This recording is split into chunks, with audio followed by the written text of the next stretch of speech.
Hello everyone, यहाँहरू सबैलाई मेरो युट्युब च्यानलमा स्वागत छ। आज म यहाँहरू सबैलाई हाम्रो नेपालको आयकर ऐन अनुसार स्यालेरीको ट्याक्स कसरी क्याल्कुलेसन गर्ने त एक्सेलको VLOOKUP फंक्सन युज गरिकन त्यो विषयमा यहाँहरूलाई केही जानकारी दिने गइरहेको छु। र यहाँहरूलाई एउटा म के विश्वास दिलाउन चाहन्छु भन्दाखेरि हामीले एक्सेलको VLOOKUP फंक्सन युज गरिकन स्यालेरीको ट्याक्सलाई एकदम सजिलो तरिकाले हामीले क्याल्कुलेसन गर्न सक्छौं। यसको लागि के तयारी चाहिँ गर्नुपर्ने हुन्छ हामीले त्यो म यहाँहरु सबैलाई जानकारी गराउन गइराखेको छु है। सबैभन्दा पहिला यदि ट्याक्सेबल इन्कम 0 हुन्छ भनेपछि र अर्को छ 4 लाख हुन्छ भनेपछि र 5 लाख हुन्छ भनेपछि 7 लाख हुन्छ भनेपछि र 20 लाख हुन्छ भनेपछि अब यो सबैको रेट कति हुन्छ भन्दा ठ्याक्कै यसको रेट अगाडितिर एक स्टेप अगाडितिर चाहिँ नि यहाँहरुले राख्नु होला। जस्तोको लागि 4 लाख सम्मको आम्दानीमा हाम्रो रेट कति बन्छ 1% को ट्याक्स लाग्छ हाम्रोमा 1% को ट्याक्स एप्लिकेबल हुन्छ हैन। यो पनि सिंगलको लागि मैले निकालिरहेको छु है अहिलेलाई। अनि 5 लाख सम्मको इन्कमको लागि कतिको रेट एप्लिकेबल हुन्छ 10% र 7 लाख सम्मको लागि 20% एप्लिकेबल हुन्छ। त्यसैगरी 20 लाख सम्मको आम्दानीमा 30% को इन्कम ट्याक्स एप्लिकेबल हुन्छ र 20 भन्दा माथि जाँदाखेरि हाम्रोमा कति छ 36% को ट्याक्स एप्लिकेबल हुन्छ। अब यहाँले के गर्नु पर्यो भन्दाखेरि यसमा क्युमुलेटिभ ट्याक्स क्याल्कुलेसन गर्नु पर्यो। क्युमुलेटिभ भन्नाले 4 लाख को आम्दानी हुने मान्छेको ट्याक्स कति बन्छ त त्यो हामीले यहाँ राख्नु पर्यो। 5 लाख हुनेको कति बन्छ, 7 लाख हुनेको कति बन्छ र त्यसैगरी 20 लाख हुनेको क्युमुलेटिभ ट्याक्स कति बन्छ त्यो हामीले यसमा क्याल्कुलेसन गर्नु पर्यो है। यदि कसैको 0 इन्कम हुन्छ भनेपछि इन्कम यसको ट्याक्स नै 0 बन्छ। अब त्यसैगरी अब यसमा अर्को के छ भन्दाखेरि कि यदि कसैको 4 लाख को ट्याक्स बन्छ भनेपछि हामीले अब कसरी क्याल्कुलेसन गर्ने भन्दाखेरि 4 लाख माइनस यो भन्दा अगाडिको इन्कम योको मल्टिप्लाइड बाइ 4 लाख सम्मकोमा कति 1% को ट्याक्स लाग्छ हो र प्लस यो भन्दा अगाडिको ट्याक्सलाई पनि यसैमा हामीले जोडिदिने है। यो हिसाबले चाहिँ क्युमुलेटिभको ट्याक्स हामीले क्याल्कुलेसन गर्न सक्छौं सजिलै तरिकाले है। अब यसमा चाहिँ के अब यसको अर्थ के निक्लिन्छ भन्दाखेरि यदि कुनै पनि कर्मचारीको यदि 4 लाख सम्मको आम्दानी बन्छ भनेपछि उसले 4000 को कर तिर्ने पुग्छ। यसमा टीडीएस पनि छ र साथसाथै सोशल सिक्युरिटी ट्याक्स पनि जोडिएको छ यसमा चाहिँ है, किन भन्दा हामीले 1% पनि यसमा एड गरेका छौं है।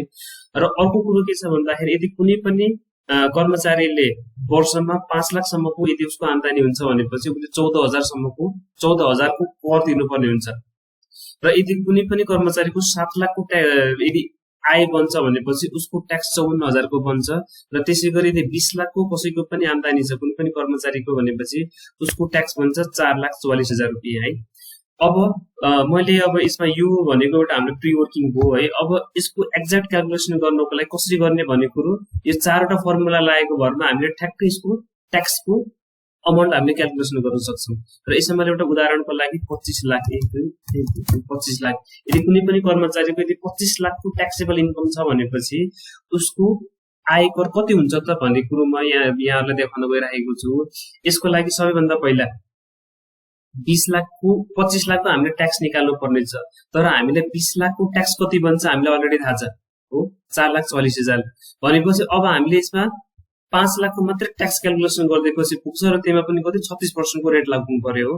त्यही भएर अब मैले यसमा के गर्छु भन्दा सबैभन्दा पहिला प्रिभियस स्ल्याब इन्कममा आइडेन्टिफाई गर्छु। प्रिभियस स्ल्याब इन्कम भनेको 25 लाख भन्दा ठ्याक्कै एक स्टेप अगाडिको कति 20 लाख हैन। अनि पछि tax as per previous slab भन्नाले 20 लाख भयो है। यसमा चाहिँ यो उदाहरणमा चाहिँ 20 लाख को आधारमा कतिको ट्याक्स बन्छ त 4,44,000 को ट्याक्स बन्छ हो।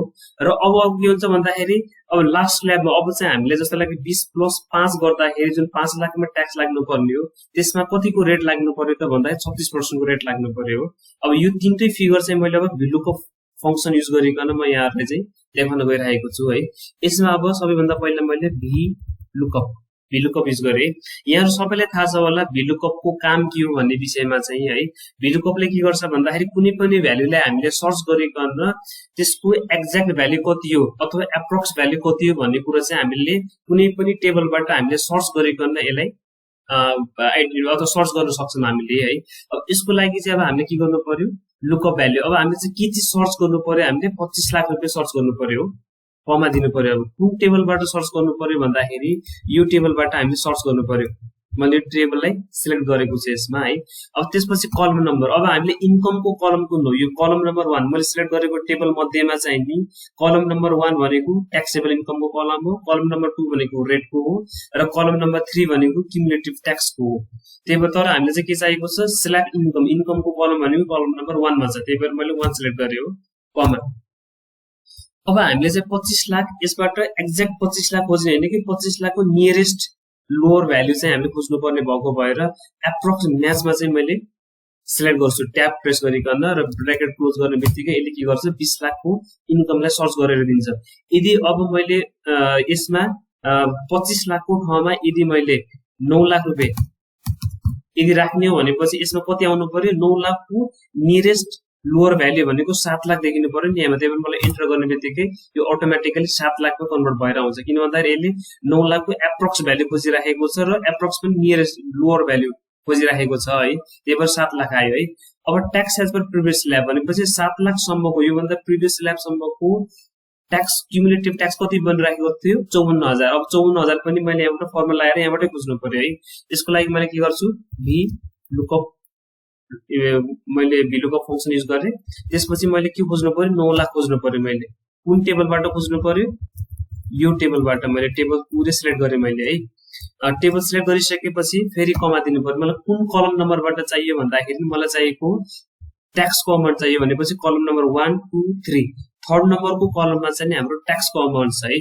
मैले फेरि कमा गरेँ र त्यसपछि यसको एप्रोक्स भ्यालु चाहियो मलाई, एक्ज्याक्ट होइन, यसको नियरेस्ट लोअर भ्यालु चाहिएको मलाई। 9 लाखको नियरेस्ट लोअर भनेको 7 लाख, योसँग ठ्याक्क जोडिएको अमाउन्ट भनेको 54000 है। त्यही भएर मैले अब यसमा इज इक्वल्स टु गर्ने बित्तिकै 7 लाखको ट्याक्स पनि हामीलाई थाहा भइसक्यो। अब हामीले के भयो, 7 लाखको ट्याक्स हामीलाई थाहा भइसक्यो भनेपछि त अब 2 लाख जोडेर चाहिँ 2 लाखमा हामीले 30% को रेट लाउने बित्तिकै हाम्रो एन्सर आइहाल्छ अटोमेटिकली। त्यही भएर 30% को रेट पनि मैले यसैबाट खोज्ने भए मैले के गरेर VLOOKUP युज गर्ने भयो, ट्याब प्रेस, भ्यालु हामीले 9 लाख चाहियो, कमा कुन टेबलबाट चाहियो त भन्दाखेरि यो टेबलबाट हामीले भ्यालु चाहियो, कमा हामीले अब के चाहिएको, रेट भनेको कलम नम्बर 2 सेकेन्ड कलमबाट हामीले रेटको अमाउन्ट चाहिँ युज गर्न सक्छौँ हामीले, कमा र त्यसपछि हामीले यसमा पनि एप्रोक्स भ्यालु हामीले चाहिएको है। त्यही भएर ब्र्याकेट क्लोज। यसमा गर्दाखेरि अब 30% को रेट पनि दियो हामीलाई है। अब यसमा चाहिँ अब हामीले ट्याक्स क्याल्कुलेसन गर्नु पर्यो है। ट्याक्स क्याल्कुलेसन गर्नको लागि के गर्नु पर्यो भन्दाखेरि नि 9 लाख ट्याक्सेबल इन्कम हाम्रो माइनस 7 लाख सम्मको ट्याक्स कति बन्छ हामीले निकालिसकेका छौँ, 54000 बन्छ हैन। यसमा कतिको रेट लाग्छ भने पनि हामी निकालिसक्यौँ, 30% को रेट लाग्छ हो भनेपछि यतिको ट्याक्स आयो। यतिको ट्याक्स भनेको कतिको, 7 प्लस 2 लाख भनेपछि 2 लाखको चाहिँ ट्याक्सको अमाउन्ट हामीले निकाल्यौँ 30% को रेटमा र योभन्दा अगाडिसम्मको ट्याक्स भनेको 54000 हो भनेपछि मैले इजी इक्वल्स टु गर्ने बित्तिकै ठ्याक्कै ट्याक्सको अमाउन्ट हामीले क्याल्कुलेसन गर्न निक्लिन्छ यो तरिकाले है। मैले इक्जाम्पलको लागि यसमा किनभने सबै लिमिट्स हुने तरिकाले मैले 25 लाखको ट्याक्स क्याल्कुलेसन गरेर देखाउँछु यहाँ सबैले।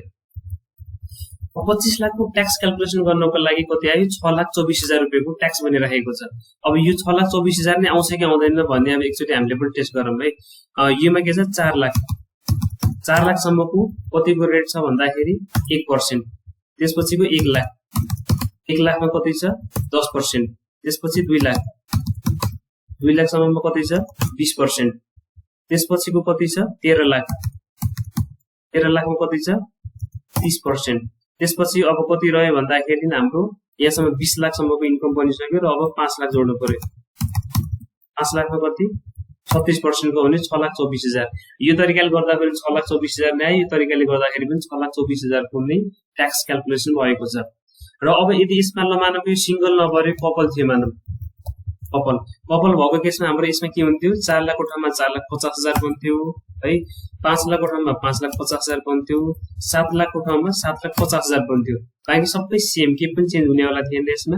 र यो हिसाबले हेर्दाखेरि 6,09,500 को ट्याक्स बन्द जान्छ यसमा। अब एकचोटि यसलाई पनि टेस्ट गरिकन हेरौँ है। 4,50,000 सम्मको ट्याक्स बन्छ 4,500। 1 लाखसम्ममा यो ठिक छ, यो पनि ठिक छ। यसमा आउँछ कति 12,50,000 सम्मको यो बन्छ है। अब यसमा हेर्नुस्, अब यसमा पनि हामीले हेर्दाखेरि के छ, यो तरिकाले निकाल्दाखेरि 6,09,000 नै बन्छ। हामीले यो तरिकाले गर्दाखेरि पनि 6,09,500 को नै ट्याक्स बनिरहेको छ।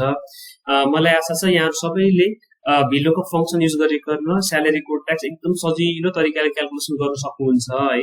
यदि यहाँहरूलाई अन्य कुनै पनि टपिकमा यदि एक्सेल सम्बन्धी कुनै पनि जानकारी चाहिन्छ भनेपछि कमेन्ट सेक्सनमा मेन्सन गरिदिनु होला। म आफ्नो तर्फबाट सक्दो प्रयत्न गर्नेछु यहाँहरूले कमेन्टमा मेन्सन गरेको एक्सेल सम्बन्धी मेटेरियल प्रोभाइड गर्नको लागि। र मेरो युट्युब च्यानललाई यहाँ सबैले सब्स्क्राइब तथा शेयर गर्न नभुल्नु होला। धन्यवाद।